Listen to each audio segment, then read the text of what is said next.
Okay, we have 6 cups of water in that pot. Yeah. Start.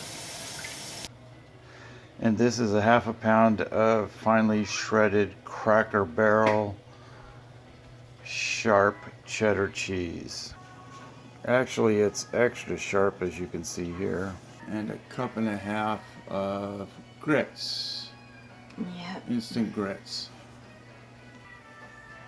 And that's a ½ pound of Velveeta cheese, cubed. And you take the container that you're going to put it in and you slather it with butter. Yes. Okay, and then you add 3 or 4 eggs, and we're going to use 4. And then you temper them, so we'll see how that goes.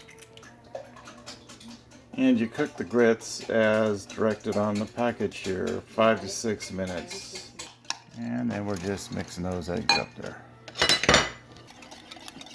This is a critical part. We dabbed some grits in there, but you just have to just do it a little bit at a time while that person is stirring like a crazy person. Then we added a stick of butter, and I'm going to mix it up in there. So you got to really whack this to get it all melted. It all has to melt. It all has to melt it before you put in the next ingredient. This is Cracker Barrel. So now all of the butter is integrated. Now we're going to add that Cracker Barrel cheese. Yeah. So all of this Cracker Barrel cheese is going extra sharp. Extra sharp. Yeah.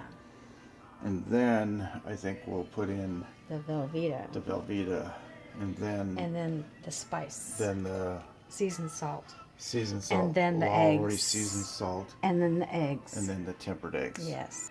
So now I got to whip that all in there. Yeah. This is what it'll look like when you're putting those in there. Now that Velveeta goes in there. Now it's got to get whipped up, and it's harder to whip because it's thicker. So you can see some of those chunks are still in there. You just let them melt a little bit and then whip it around. It's got to all be incorporated in there. So we did, probably 1 3/4 big tablespoons of this. If you want it saltier, go to 2 like the directions say, but usually less is probably a little better. Because the Velveeta cheese, it has a lot of salt in it. We're going to add the Lowry's. Okay, we're going to add these tempered eggs, and we can't show you because it's a big process. They're going to go in real slowly into here. One person pours while one person beats like heck. Because if you don't get them in there slowly, they'll scramble.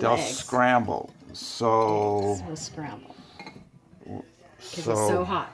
So yeah, you won't see this, but it's going to be going on. And then all that stuff goes right in there. And it goes in the oven for 45 minutes, kind of like a souffle. And here we go, and it'll puff up and it'll be ready. Should be lightly browned.